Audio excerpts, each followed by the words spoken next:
Hello साथीहरू, सेवा नमस्ते।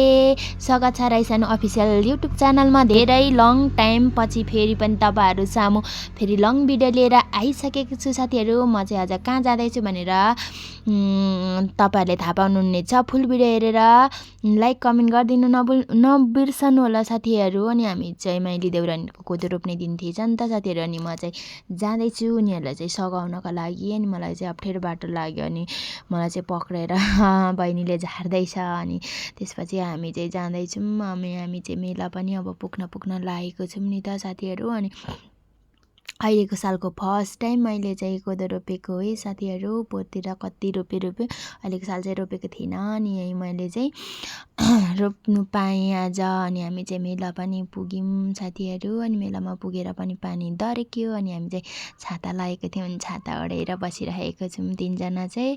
अनि अरू चाहिँ मेलाहरू यताउता गर्दै हुनुहुन्छ। अनि मेला चाहिँ कोही चाहिँ भर्खरै निस्किनु हुँदैछ, आउँदै हुनुहुन्छ।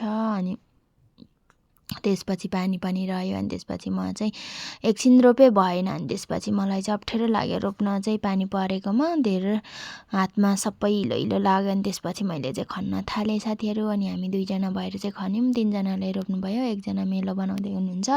अनि खन्ने चाहिँ भाइहरू चाहिँ काम परेर गाउँतिर जानुभएको थिएछ, आइपुग्नु भएको थिएन। अनि त्यसपछि हामी नै गएर खन्दै आफै खन्दै अनि हामी नै रोप्दै थियौँ अनि साथीहरू। अनि हामी चाहिँ एकछिन आराम पनि गऱ्यौँ, यसो पानीहरू यसो खायौँ अनि ओर्यौँ। अनि त्यसपछि भाइहरू फेरि खाजा लिएर आइपुग्नु भएछ चट्टा लाएर। अनि हामी चाहिँ ल खाजा खाने भयौँ। अनि खाजा चाहिँ थुक्पाको छ है साथीहरू आज चाहिँ।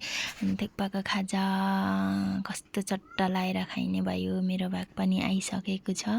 अनि हामी चाहिँ फेरि खाजाहरू खाइसकेर पनि मेला गर्दा चाहिँ मुसा भेट्टायो। मुसा निस्क्यो, मुसाको बच्चा क्या साथीहरू। अनि त्यहाँदेखि दुईजना भाइहरूले चाहिँ खेलाउँदै थियो। अनि त्यसपछि मैले भिडियो गरेको थाहा पाएर फिलिली कुद्नु भयो। मुसाको बच्चै बोकेर माथि पुग्नु भयो क्या एकजना भाइ चाहिँ। अनि त्यसपछि चाहिँ फेरि हामी चाहिँ बिउ सकिन लागेको थियो साथीहरू। अनि बिउ पनि सकियो। अनि हामी चाहिँ घर जाने तयार खारमा भयौँ। 5 पनि बजिसकेको थियो।